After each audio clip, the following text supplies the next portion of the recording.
Assalamualaikum warahmatullahi wabarakatuh. Nama saya Muhammad Rajifkan Kaucil, NPM 022720111097 dari kelas 2B, Prodi Akuntansi. Di video ini saya akan menjelaskan secara singkat materi permintaan dan penawaran. Tak perlu berlama-lama, kita langsung saja masuk ke pembahasannya. Permintaan. Jenis-jenis permintaan terdiri atas 3, yaitu yang pertama permintaan efektif, yang kedua permintaan potensial, dan yang ketiga permintaan absolut. Berikut penjelasan dari ketiga jenis permintaan tersebut. Yang pertama, permintaan efektif adalah permintaan masyarakat terhadap suatu barang atau jasa disertai daya beli atau kemampuan membayar. Pada permintaan efektif, seseorang konsumen memang membutuhkan barang itu dan ia mampu membayarnya. Yang kedua, permintaan potensial adalah permintaan masyarakat terhadap suatu barang dan jasa yang sebenarnya memiliki kemampuan untuk membeli tetapi belum melaksanakan pembelian barang atau jasa tersebut. Contohnya, seseorang mempunyai uang yang cukup untuk membeli sofa, namun ia belum mempunyai keinginan untuk membeli sofa tersebut. Yang ketiga, permintaan absolut adalah permintaan konsumen terhadap suatu barang atau jasa yang tidak disertai dengan daya beli. Pada permintaan absolut, konsumen tidak mempunyai kemampuan untuk membeli barang yang diinginkan. Contohnya, seseorang ingin membeli sepatu bola, akan tetapi uang yang dimiliki orang tersebut tidak cukup untuk membeli sepatu bola. Oleh karena itu, keinginannya untuk membeli sepatu bola tidak bisa dipenuhi atau hanya angan-angan saja. Selanjutnya kita masuk ke teori permintaan. Teori permintaan terdiri dari 5, yaitu yang pertama permintaan pasar dan kurva permintaan atau market demand curve menunjukkan bahwa hubungan antara jumlah barang yang diminta dari berbagai harga. Yang kedua, hukum permintaan atau law of demand menyatakan bahwa jika harga naik jumlah permintaan turun. Yang ketiga, ceteris paribus adalah asumsi bahwa faktor-faktor lain selain harga dianggap konstan. Yang keempat, permintaan pasar adalah akumulasi dari seluruh permintaan-permintaan individual. Dan yang kelima, faktor-faktor yang mempengaruhi permintaan suatu barang atau X, yaitu harga barang lain, selera, pendapatan, ekspektasi, dan faktor non-ekonomi. Berikut adalah contoh kurva permintaan. P adalah harga dan Q adalah jumlah permintaan. Kita lanjut.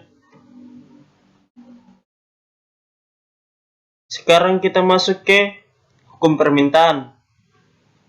Bila harga atau P naik, permintaan atau CD turun. Bila harga turun, permintaan naik. Berikut adalah kenaikan dan penurunan harga dan permintaan. Ini adalah garis permintaan. Terdapat 2 efek yang mempengaruhinya, yaitu efek substitusi dan efek pendapatan. Baik, sekarang kita masuk ke contoh kasus dari permintaan. Permintaan suatu barang ditunjukkan oleh persamaan Q sama dengan 80 kurang 10P, di mana Q adalah jumlah barang yang diminta dan P adalah harga. Pertanyaannya, buatlah skedul permintaan dan gambarkan kurva permintaan barang tersebut. Penyelesaiannya, skedul permintaannya dibuat seperti barang yang harganya 3, jumlahnya 50, barang yang harganya 4, jumlahnya 40, dan barang yang harganya 5, jumlahnya 30. Berdasarkan skedul permintaan, maka gambar kurva sebagai berikut. Bisa dicermati. Baik, kita lanjut. Sekarang kita masuk ke penawaran. Penawaran terdiri dari 3 teori, yaitu teori yang pertama, penawaran pasar dan kurva pasar adalah keinginan dan kemampuan penjual menawarkan atau memproduksi sejumlah barang pada berbagai tingkat harga. Yang kedua, hukum penawar. Hubungan antara jumlah barang yang ditawarkan terhadap perubahan harga adalah searah. Dan yang ketiga, faktor-faktor yang mempengaruhi penawaran yaitu biaya produksi, tingkat persaingan, teknologi, ekspektasi pasar, dan faktor non-ekonomi lainnya. Berikut adalah contoh kurva dari penawaran. Kita lanjut. Sekarang kita masuk ke contoh kasus penawaran. Penawaran suatu barang ditunjukkan dengan persamaan Q sama dengan 5P tambah 20, di mana Q adalah jumlah barang yang ditawarkan dan P adalah harga. Pertanyaannya, buatlah skedul penawaran dan gambarkan dalam kurva penawaran.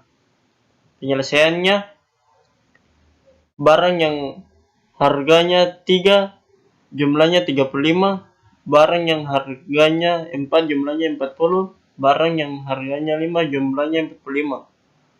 Berdasarkan skedul penawaran, kurva penawaran sebagai berikut. Bisa dicermati.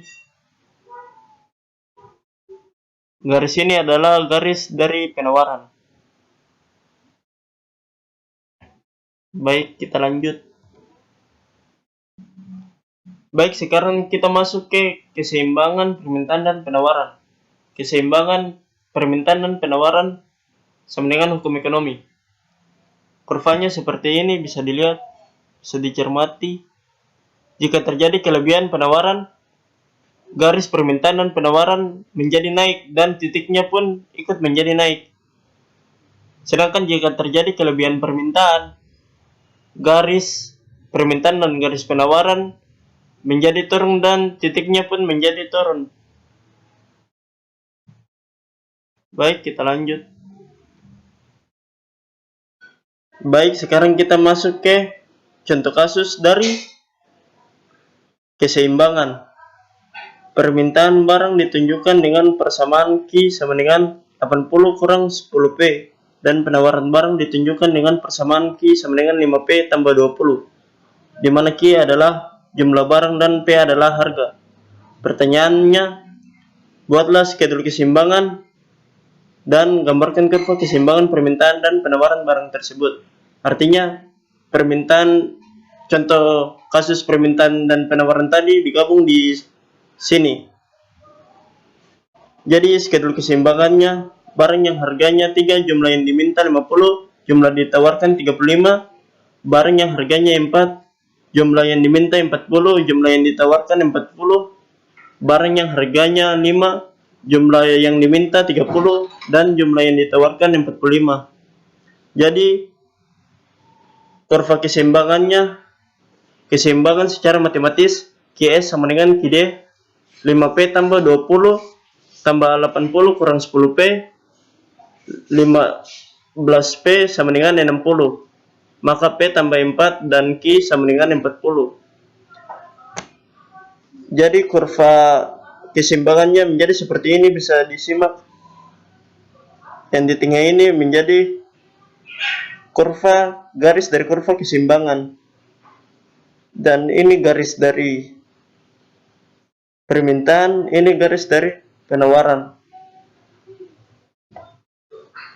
Baik, jadi itu saja penjelasan singkat dari saya. Bila ada kekurangan dan kesalahan kata, saya mohon maaf. Wabillahi taufik walhidayah. Wassalamualaikum warahmatullahi wabarakatuh.